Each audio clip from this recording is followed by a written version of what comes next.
छाँजो शुभ बिहानी नमस्ते होइन ओहायोग जानु सम्पूर्ण मेरो प्रियजन मित्रहरूलाई 2083 साल नयाँ साल लागेर पनि आज वैशाख महिना सिद्धेर पनि जेठको जाने आज 16 गते है शनिबार हिजो जाने गणतन्त्र दिवस थियो होइन। गणतन्त्र दिवसको दोस्रो दिन आज है मेको 30 तारिक अफकोर्स शनिबार है। शनिबार जाने हाम्रो लङ राइड हुने गर्छ होइन। आज लङ राइडको सिलसिलामा जाने म सिङ्गल राइडमा हिँडेको छु होइन।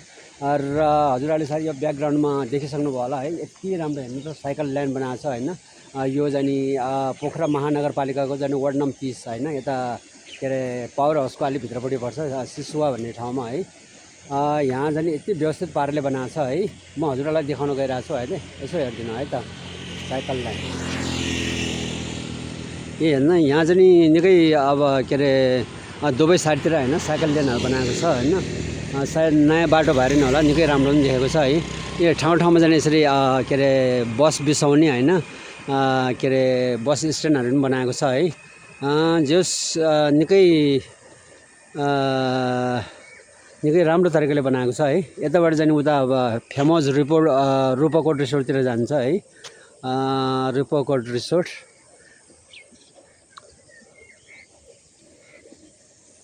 है। यो जाने यो साइकल ल्यान्ड यस्तो बगैँचाले बनाएको छ कि हेर्नुहोस् त, यति राम्रो बनाएको छ होइन। सायद यो जाने पोखरा महानगरपालिकाको जाने पहिलो हुनुपर्छ है। यदि दुवै साइडतिर यति व्यवस्थित पाराले बनाएको होइन। जस धेरै पहिला जाने न्युजहरूमा देखेको थियो होइन, के अरे युट्युबहरूमा देखेको थियो। आज यही ठाउँमा जाने म जाने यहाँ आएको छु।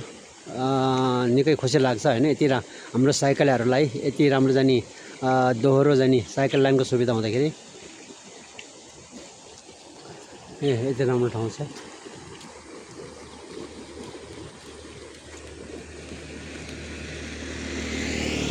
ठ्याक्कै जाने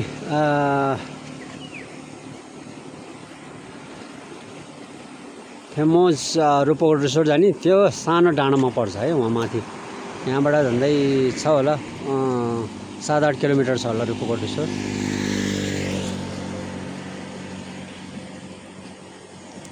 जस धेरै खुसी लाग्छ, यति राम्रो साइकल ल्यान्ड बनाएको छ है। धेरै खुसी लाग्छ। आज म जाने यो साइकल यो खोइ तल कहाँसम्म बनाएको छ त्यहाँसम्म जान्छु होइन। त्यहाँबाट जाने यो साइकल रुट भएर जाने म ब्याक टु पोखरा हुन्छु है। ओके, हजुरहरू पनि नियमित साइकल चलाउँ, स्वस्थ बनाऊँ है। हजुरहरू जहाँ जसरी हुनुहुन्छ स्वस्थ रहनु होला, मस्त रहनु होला, व्यस्त रहनु होला भन्दै हजुरहरू सबैको दिन शुभ रहोस्। जय साइकल, जय देश।